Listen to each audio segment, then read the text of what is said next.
great teams and teams that were laden with all-stars. Did this feel maybe extra special, even relative to some of those Boston teams that had tons of them, in that you weren't necessarily sure you'd get any, much less three? Yeah, the three guys that we're talking about are obviously very deserving, and we hoped that that they would they would get that opportunity. And I think yesterday, whenever the news came out, whenever Woody came in and told us, I think you could see it in everybody that we were all excited for Dolly and Joey and Gibby. So that was a good way to start the day yesterday. Extremely excited for those guys and excited to watch them do their thing on the biggest stage. So like I said, we're all excited for them, and the three of them are as deserving as anyone. So we're happy. Hey, so you guys are back home, and I know you wasn't your home park obviously last year, but there was initially maybe a little pushback from the players getting used to this new place. Weren't sure they liked it, weren't sure they embraced it. Has everybody, do you feel like, embraced this park, and or are you feeling like you have a home field advantage here at Globe Life Field? Yeah, I think I think guys love this park. I know me personally, the first time I walked in here, I was like, how could anybody not love this place? It's one of the nicest, probably the nicest ballpark by far in the big leagues. I've been to all of them and played at all of them. Our amenities on the home side is, it's almost too nice. But it's nice to be here and call this place home. And whenever you leave the house and get in your truck and feel that Texas heat, it's nice knowing that we're going to come and the roof's going to be closed and it's going to be 72 degrees inside. So, I think that's a big advantage for us. I talked to some of the guys who have played here. I'm from Texas, and I haven't been to Texas in the summers in a long time, but I remember them, and I can't believe that they played in that every single day. So that's an advantage for us, and obviously I think it makes it a lot nicer for fans to come out and support, knowing that they're not going to be sitting in their own sweat the entire game. So, but yeah, this ballpark, they did as good of a job as you can do on a ballpark, and we're lucky to call this place home. Last thing I got for you, Brock. You talked about it at the beginning of the year, playing for the hometown team. Halfway through the year, has playing for the hometown team lived up to what you hoped it would be and what you expected? Yeah. I'm enjoying myself. I love being here. I love being a Texas Ranger. I love the guys. I love the staff. It's been a lot of fun. As a kid, I grew up coming to games and rooting for the Rangers, and to be able to come here every day to go to work has been pretty cool for me. Thanks, Brock. Jeff. Hey, Brock, from the outside, how you perceived Joey Gallo initially changed after being around him now every day since February? Obviously, I thought very highly of Joey coming into this this situation from afar, watching him play.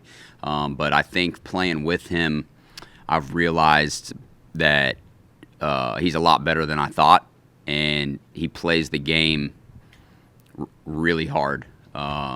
He's a guy that I would want on my team every single day. He comes to the park. He plays every day. He plays hard. He's humongous for one, and that's hard to do as a big guy. He runs the bases. If you watch him, he hits a pop fly. He's normally on second base by the time it comes down. Runs the bases hard. Runs the bases well. Plays really good defense. Can throw. Can hit. He's always on base. He's an elite player in our game, and Texas Rangers are lucky to have him. And like I said earlier, he's someone that I would pick to be on my team any day. Thank you, Alex. Hey, Brock, in the month of June, the record didn't exactly go well, but do you feel like it was as beneficial from a growth and development standpoint as the previous 2 months? Yeah, I mean, I think, with where we're at and how young this team is, I mean, you got to go through some struggles to learn some things. And obviously, we don't want to go out and lose baseball games. And, we're trying to go out and win every day. But, that's not going to happen most of the time. So, but I think it's important to go through some struggles, as a young player. And learn how to kind of get through those ups and downs. So, I mean, obviously, would have liked the record to be better, and we would like to obviously be in a better position. But we're only going to learn from everything that we go through. So, we're going to continue to keep working, and hopefully we can start turning some of those losses into wins down the road. And I have to ask, what has prompted for you to keep the mustache off? Yeah, so I shaved it Friday after the game. Just desperate times called for desperate measures. I feel like I'd been swinging the bat really well, and I haven't been getting any results. So it's kind of a superstitious thing, and I got a couple hits on Sunday. So I'm hoping that the mustache was the reason why, and it wasn't just me. So we'll see how it pans out. But yeah, it was just one of those things. I got back to the hotel and saw the razor sitting there, and I was like, all right, it's time. So we shaved it, and then no one recognized me the next day at the field. So took 10 years off my life. So I'm 23 years old now, prospect. So I got a long career ahead of me. Steven. Yeah, you are looking sharp right now. So. Yeah, thank you. Hey, kind of building off, like you said, you've got to go through some adversity sometimes when these young guys are learning. And I was going to ask you, but what you said the other day after you guys lost the first game in Seattle, that when you came in the next day, though, there was not this sense of things are going wrong again, and that there's a different sense. How have you seen things change in the last week and a half or so when things are you guys are starting to win series, split series, and do things like that more often? Yeah, I mean, I think when you see a little bit of success, obviously we had the really tough stretch where we felt like everything was going against us, and I feel like some of that stuff has changed. Some individuals are having some success, and we've had a little bit of success as a team. So that just gives confidence, man. And if you're confident in this game, it can take you a long way. So I think.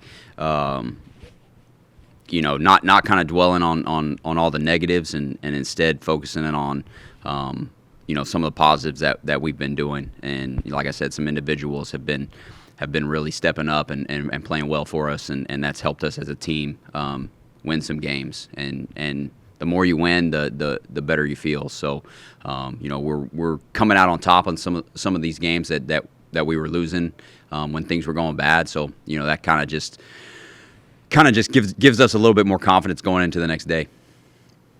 You came in, part of your role obviously as a veteran to kind of help some of these young guys. How have you kind of embraced that, and how has it changed as the season's gone on? You've gotten to know these guys, and they've gotten to know you.